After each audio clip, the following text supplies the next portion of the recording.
Hello and welcome to Joy News today. I am Emefa Akosia Adeti. The bulletin is live from our studios here in Kokomlemle. It's also live on DSTV channel 421 and GoTV channel 125. In our top stories this hour, General Secretary of the NDC, Fifi Kwete, warns businessmen against corrupting incoming NDC government as he serves notice the new administration will not bow to personal interest.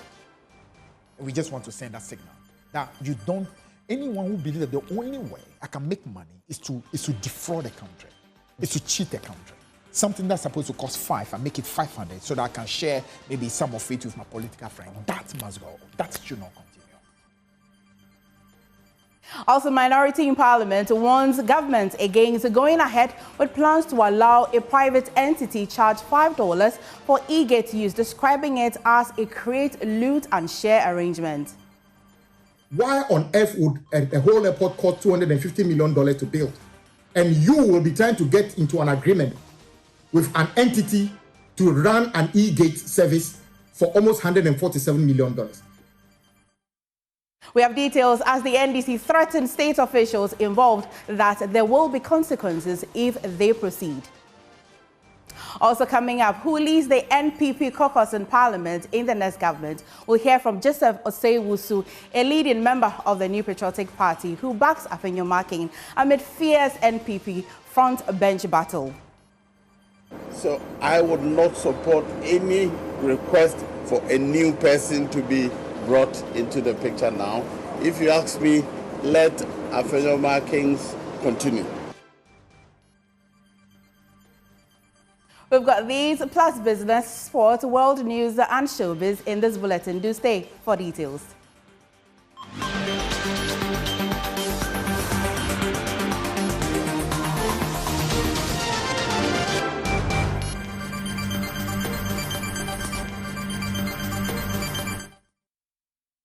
Many thanks for choosing us. We are your home of independent, fearless and credible journalism. Now, first off, the minority in Parliament is against government proceeding with plans to allow a private entity to charge passengers for the use of an e-gate mounted at the airport. The e-gate commissioned by the Vice President weeks ago will now be managed by a private company which will charge $5 per passenger, according to the NDC Minority Chief Whip Kwame governs Agbodza, who describes the arrangement as create, loot and share that would end the private company $147 million.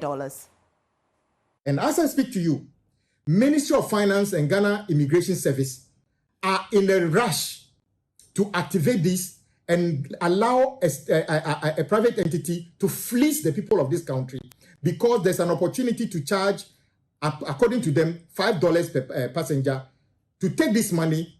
And actually, when they are even in opposition, they will be making money out of this. Why on earth would a whole airport cost $250 million to build? And you will be trying to get into an agreement with an entity to run an e-gate service for almost $147 million. This can be at the peak of create, loot and share, and everybody involved in this. I know that this, when they went through the scenarios to, the VFM and other things, as we speak, the VFM for this, even this create, loot and share, is not completed. The people are at Bank of Ghana trying to open an account for GIS and others to start collecting this money. The VFM is not even out. Immigration Service and Ministry of Finance are trying to sign an agreement. The warning is this. This is an illegality. Do not proceed. And every civil servant who is involved in a hasty decision to sign an agreement with this entity. I've decided not to mention the entity, but this entity specializes in getting soft money from DVLA, Passport Office, National Identification Authority and other things. This time around, it's not going to happen. So, Bank of Ghana, Ministry of Finance, Ghana Immigration Service, by the laws that we pass in this house, that activity was not supposed to be an operation by Ghana Immigration Service. It's an integrated service that is supposed to be provided at the airport. There's no need for us to do what they are doing. Kwame Agbodza also described the cost involved in mounting the e-gates as extortionist. You'll recall on the 4th of December, the vice president went to the airport attempting to launch something he called E-Gate. The truth is that that thing has been part of the Terminal 3 at Kotoka International Airport. The debate as to how it is activated has been going on. The news of the activation of the E-Gate should have been a welcome news to especially the flying public. But the disaster and then the embarrassment it caused. If you look at the facts surrounding the E-Gate project, it is basically a new create, loot, and share, which the vice president should have known better. Why am I saying this? My brothers and sisters, President Mahama spent $250 million to build the entire Terminal 3 at Kotoka International Airport. E-Gate alone. Will you be surprised that the Vice President, Dr. Bawumia, actually looked on when an entity in this country actually proposed that the E-Gate alone will be $200 million. E-Gate, in an airport that cost $250 million, was supposed to be done for $200 million. That amount has been revised to $140 million, and today we are told that is still around $147 million. What will be the reason, justification for this? Well, the first Deputy Speaker of Parliament, Joseph Osei-Wusu, is urging the new Patriotic Party, NPP, to retain Alexander Afenyomarkin as the leader of its caucus in the next Parliament. With growing competition among senior MPs for key leadership roles, Osei-Wusu, who is retiring, believes maintaining Afenyomarkin in the minority leader position is essential for unity within the party as it prepares for the 9th Parliament. Simple. One, I'm not a member of the 9th Parliament, and nobody has asked me to do anything for the 9th Parliament. But just as a full-time member who has worked in the House, I strongly believe in longevity and experience. From our own actions and inactions, you can tell that when Che was the minority leader and majority leader, he stood out very clearly. But it did not happen by accident. He started as a chief whip and grew up to become a leader. The longevity brings experience and clarity. So I would not support any request for a new person to be brought into the picture now. If you ask me, let Afenyomarkin continue. He started, there's nobody who has had that experience before him. The only person who has had that experience is Honorable Chairman Sabufi. He's leaving Parliament. He has now the only person who has the sufficient, not even sufficient, but some experience which will be useful in going forward. So I will not recommend any other person. If you ask my view is that let Afenyomarkin continue. Again, where we are now, we need to be combative. We can never influence decisions. At best, we'll get 91. Looking at all that is going on, we cannot change any decision. But our voices must be very loudly heard in and out of the chamber. What it requires is somebody who is strong and hot-headed and willing to stand the heat, my view. Well, now, the fate of over 460,000 students who start for the 2024 WASSCE now hung in the balance after the West African Examination Council, WAEC, announced that it could not release their results today as scheduled. The delay is attributed to a significant outstanding debt of 118 million Ghana cedis owned by the council by government. This development has raised concerns, particularly for the affected students who urgently need their results to apply to universities next month. Public Relations Officer of WAEC, John Kapi, has indicated that the government's failure to settle the debt has impeded the council's ability to process and release the results as planned. Well, yes, per our calendar, we should have released the results today, 19th December.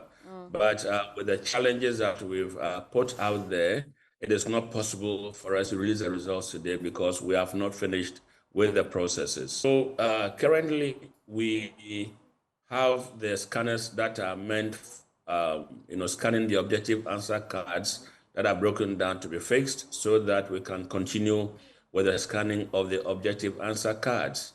Now, second, we also have to increase our bandwidth because we have in excess of 460,000 candidates who wrote the examination. And once the results are ready, we have to upload them on our website. Now, so we would need to pay more to be able to get that space to upload the results. Okay, so immediately for now, we need to fix the scanners. Well, later today in Parliament, the Education Minister is expected to brief the House on this particular issue, and my colleague Kuko Asante is on standby. We'll bring you details of how that will pan out in Parliament later in a subsequent bulletin. But still on education, over 3,000 students at the Kwashiman cluster of schools have been forced out of their classrooms following a fire that ravaged their school building, which also served as storage for electoral materials for the 2024 general elections. Authorities suspect arson as the cause of the blaze. With academic activities severely disrupted, many students are now stuck at home loitering or braving the scorching sun as they wait for their turn to write exams. Joy News' Jacqueline Asumayeboa visited the scenes and files this report. It's 10:30 a.m. on a hot Wednesday morning at the Kwashiman cluster of schools. Learners are seen loitering, whilst others sit on the bare ground under the scorching sun, waiting for their turn to write exams in a borrowed space nearby. We are come to write exams, so we should stay. But so what happened after? Did you write the exam? Yes. Where? Which building? Here at our But that's not your class. block. That's your class. No. This is supposed to be your class. Yes. So you wrote the exams. Yes. The fire has burned all the books. You'd all be confined there. Yes. And that building is what building? The teacher's staff. That's where you'll be at. Yes. We are a lot. For parents, the situation is heartbreaking. My child attends this school, and I also run my business here. Yesterday, I asked her to take some of my things ahead to school. Not long after, she returned with the items, saying the school building was burnt. At first, I didn't believe her, but other children confirmed it. When we came to the scene, it was heartbreaking. This situation has deeply affected us, especially since the students are currently writing exams. My child is in Form 3, and this disruption is very troubling for us. Another parent, visibly distressed, shared how the crisis is negatively impacting her work life. I'm deeply concerned about the children staying idle at home. It could take 2 to 3 months before they are called back to school, which is troubling, especially since they are in the middle of exams and examination fees has already been paid. Now, instead of learning, they'll spend their days playing at home. I have 2 children, and because of this issue, I can't go to work. I have to take them with me everywhere, which has disrupted our daily lives.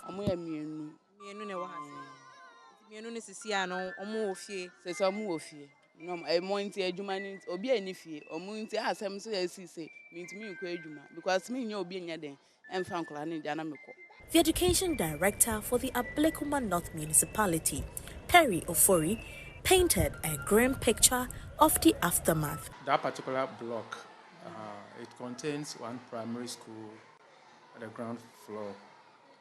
Then there are 2 JHS schools, one on the first floor, one on the second floor. And the ground floor where the fire was started, that place is a library. A very big library, well furnished. And then on top of that one, we have an ICT room, a science lab, and then staff office. You saw the cracks, and even some of the plastering on the wall, a lot of the place has peeled off. So in fact, the building is damaged. If you look at that particular block, It contains 2 JHS, which is double streams, plus a primary school 1 to 6. So we are talking of roughly 1,200 learners where the fire started. But now, because it is a crime scene, as the police are describing, the whole enclave, we have more than 3,000 students on the enclave. That's the number that is out now. So until they open up the places, we have about 3,000 learners who cannot have their education there on the compound. Beyond the impact on education, residents living near the school are raising serious safety concerns. The fire has started. We didn't. She came first. She came first inside before I opened it. So when she came in, she said, "Daddy, I've seen some men around, and one was standing just in front of our house." I said, "Oh, maybe he's waiting for somebody. We sell things here, so we thought maybe he's waiting to buy something." That's affecting us in so many ways, both, I don't know, security-wise, we are feeling that we are not safe. Because the people who came, we don't know them. And they can send some other people to come and be making some skirmishes to hear what is going on. Okay. Like what I'm doing now. Yeah. If I may say something which goes, or I mention anybody's name, you know what will happen. So me, I'm not mentioning any names. I don't know them. For now, the fate of the school and its learners hangs in the balance. The ruins of the Kwashiman cluster of schools stands as a stark reminder of the challenges ahead, not just for the students whose education has been disrupted, but for the entire community that is grappling with safety and recovery. Reporting for Joy News, I'm Jacqueline Ansuma Yaboa. President-elect John Mahama has dispelled claims that the Operation Recover or Loot Oral Committee is a tool for political witch hunting. His remarks come amid concerns from some groups that his committee's investigations will unfairly target individuals, particularly members of the outgoing administration. During a meeting with the Canadian High Commission in Ghana, John Mahama clarified that Oral's mandate is grounded in accountability and fairness. He stressed that the committee's success depends on cooperation from all political parties and active engagement from civil society organizations. I announced the preparatory committee, and I think people are misunderstanding it. We're receiving a lot of information on things that are going wrong, or things, corruption scandals and all that. Some send me texts on my phone, some call me, others pass through other people. We want a focal point where all that evidence is directed, and so that they can assemble that evidence. And once we come into office, Oral is not going to be investigating people. It's going to gather the evidence and pass on that evidence to the government institutions that are geared, supposed to do that kind of work. And so we just want that if people have any information that they think is useful in the fight against corruption, pass it on to this team. That's what the team is about. And they're all doing that service pro bono. They're not expecting any payment. There's no expenditure or budget associated with the task that they're carrying out. And so that's the explanation for it. Yeah. And so I don't think that people should think that it's a witch hunting committee. Yeah. They have no brooms to fly at night. So I can assure people that it's not meant to witch hunt, people. Also, the General Secretary of the National Democratic Congress, NDC, Fifi Kwete, has issued a strong warning to businessmen, urging them not to attempt to corrupt members of the incoming NDC government. Speaking on Upfront with Raymond Akwa, Kwete stressed that the new administration will not be swayed by individuals pursuing personal interests at the expense of the country. He also distanced the party from recent remarks by former Finance Minister Seth Tekbe on the Free SHS program and criticized Information Minister Fatimatu Abubakar over transition-related matters. First of all, we are grateful for all people who supported our party, and we are not going to say that we are ungrateful. No, we are very grateful. But we do appreciate that this victory is beyond individuals who sponsored our party. This victory, first of all, is a victory for Ghana. It's a victory for the young people of Ghana, who really wanted to signal to the leadership that we want things done differently. For me, I was young. I was just about 12 years in 1979 when the uprising happened. Yeah. When people wanted it. So, and I see this is a democratic movement similar to what happened in 1979. And when you are in leadership, you must be conscious that this goes beyond just a select group of people who have supported you. Now, there are legitimate ways you can do business without retarding our country or without holding back our country. And the reset must begin with that understanding. That this system where you think that it's just MPP is gone, so it's now our time to also come and do exactly what MPP does, because it's, no, that mustn't happen. And Raymond, all over the world, there are ways in which people who are interested in business can do legitimate business without holding back their nation. And we just want to send that signal that you don't, anyone who believes that the only way I can make money is to defraud a country, is to cheat a country. Something that's supposed to cost 5 and make it 500 so that I can share maybe some of it with my political friend. That must go. That should not continue. For me, often that also just shows, I don't know how to call it, but is the level of retardation, the lack of creativity, the belief that the only way I can make money is to cheat. The only way I can be rich is to defraud. The only way I can make money is to make sure everybody else is kept low and only I high. I'm not just a son of Jerry Rawlings by accident. I am truly, indeed, truly that. That's what I truly believe in. And for me, my politics has always been that. And we want to make sure that the party hears that. And every time you hear me speak, you see that. I speak about the values of this party. Mm-hmm. In fact, I keep saying all the time that even as a party, we have had an erosion of our values. And it's important for us to be getting back to that quintessential beginning of the party, which was a party connected more to people, that wanted things done well, that wanted country to be at the forefront. It's not going to be easy because, as you know, we are human. Yeah, people will fight you. I've heard people say it's our time to actually spend. Yeah. We've been out of power for almost 8 years. That's true. And it makes sense that we also, after all, we've seen corruption done in times past, and people get away with it. So it's not a big deal for us to also be comfortable in government. Yeah. You have to take on these people. Yeah, that's true. But which is a very problematic situation. Because you know what? For example, when you hear me, for example, go after the NPP, and I say, listen, what these guys have done is wrong, I mean that in every way. And when I mean that, I say, it's wrong not just in the NPP, it's wrong in the NDC. So why would you... corruption is corruption, no matter who's doing it. Absolutely. Why would you attack them for being corrupt, and you want to do the same thing?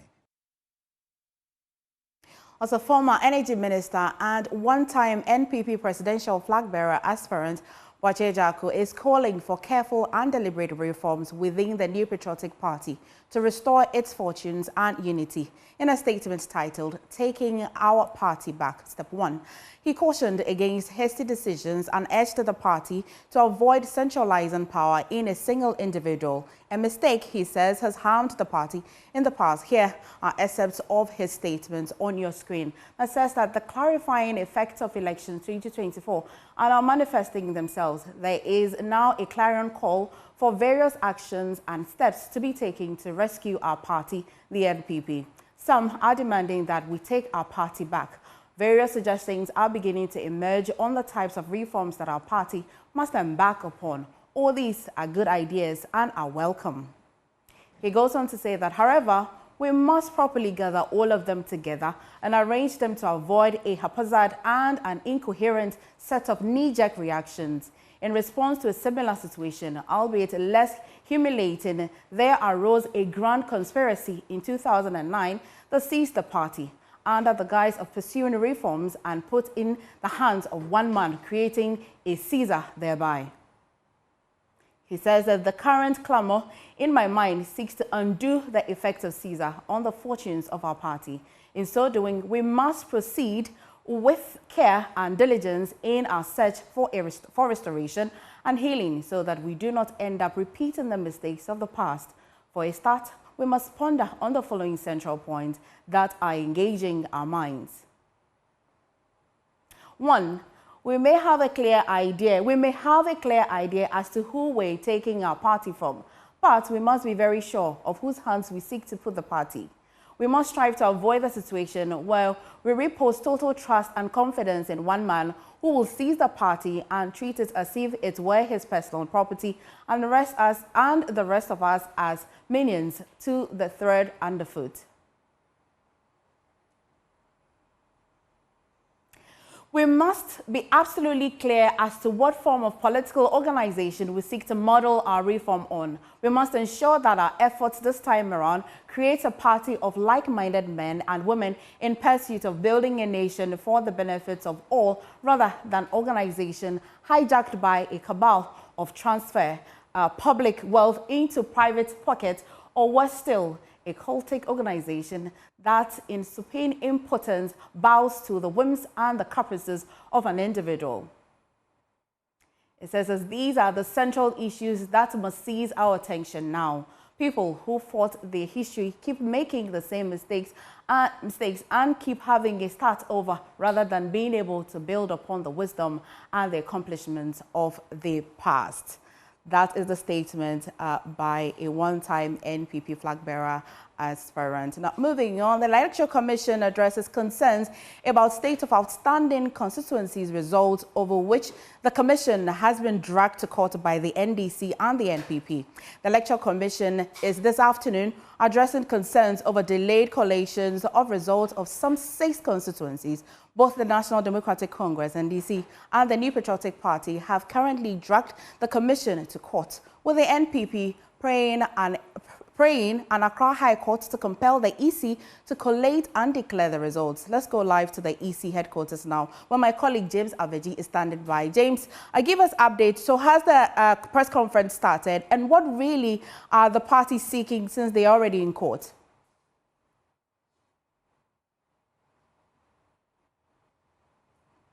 Well, MFR, the press conference is yet to begin, and as you may hear from the background, they're doing some house cleaning before the conference starts. I saw the Director of Training at the Electoral Commission, Dr. Frank Sirbo, Dr. Sirbo already seated. We're waiting for the EC chair to come in and address us on the issues. But on the main issues, we have, the NDC candidate for the Nsawam Midday constituency, Philibert Fume Amenope, actually 5 days ago dragged the EC to court asking for an entire rerun of the elections in that particular constituency. Just a day ago, we also have the New Patriotic Party also dragging the EC to court over what they describe as delayed coalition and declaration of result in some 6 different constituencies. Those constituencies include Tema Central, which candidate is Charles Forsin, Frank Anodompre of Nsawam Idridri constituency, Patrick Yao Boama of Okaikwe Central constituency. We also have Martin Kweku, Eje Mensa Kosa, who is the NPP candidate and actually MP for Techiman South. Nana Ekwe also free from Ablekuma North, as well as Eric Nana Ajiman Prempe Ahafwa North constituency. Now, you remember that Okaikwe Central and Ablekuma North were collated and declared at the EC's Greater Accra Regional Office. The candidate, the EC later issued a communique saying that they have received reports of the returning officers declaring these constituencies under duress, and so they will take an action on that. And so, as far as the NPP is concerned, all of those other 6 constituencies, including Tema Central, which has been declared in the name of the NDC's Ebi Bright, need to be recollated and declared. That's what they're asking the court to do. And so we are here to know what the EC's clear-cut next line of action will be on the 6 constituencies for which they have been dragged to court, as well as the NDC's case involving the Nsawam Idridri constituency. I'm sure within an hour or two we should know what the position of the EC would be on these 6 different constituencies, MFA. Things I want clarity on. Initially, the NPP was seeking clarity on 12 constituencies that had been declared in favor of the NDC, and said they wanted the EC. They were not planning to go to court because they wanted to use the EC's own laws, and says that the EC should declare it back or recollate and declare it back into their favor. Well, the EC is also quite constrained in their own laws that after declaration, you're unable to recollate anymore. I know that they're going to be addressing all of these challenges in the press conference, but what's the posture of the EC? And also I want would to know, have to run away from you now because Right. Thank you. Thank you. You can just go so you can bring us updates in subsequent bulletin. But we'll definitely bring you every detail that will happen at that press conference. But the National Democratic Congress is urging the Precious Mineral Marketing Company, PMMC, to collaborate with the Ghana Police Service to unravel the questionable circumstances under which boxes of bullion bars made its way to the airport. The Precious Minerals Marketing Company, PMMC, in an official release to the press, accused the National Democratic Congress, NDC's national organizer, Joseph Yamin, and others of attempting to interfere with bullion bars belonging to the Bank of Ghana, BOG. According to the statements, the bullion bars in question are part of the Bank of Ghana's domestic gold purchase program.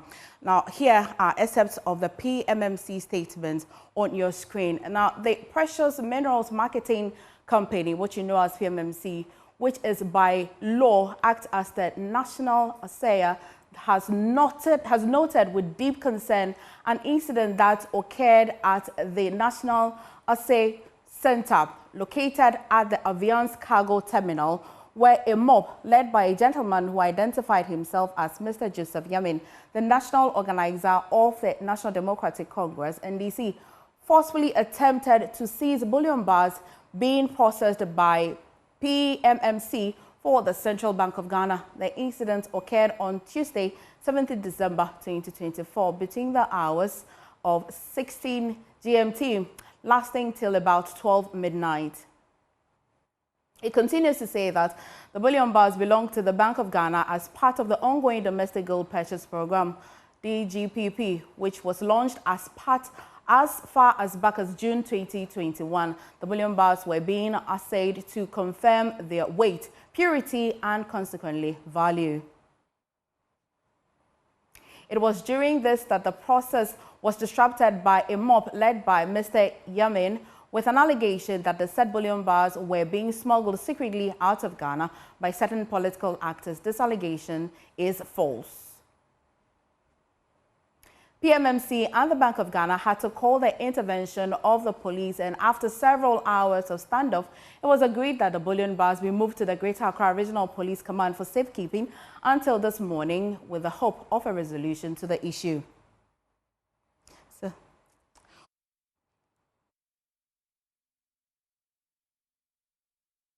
The story is detailed on My Joy Online, but please, you're watching Joy News today. We're back with Business to Stay.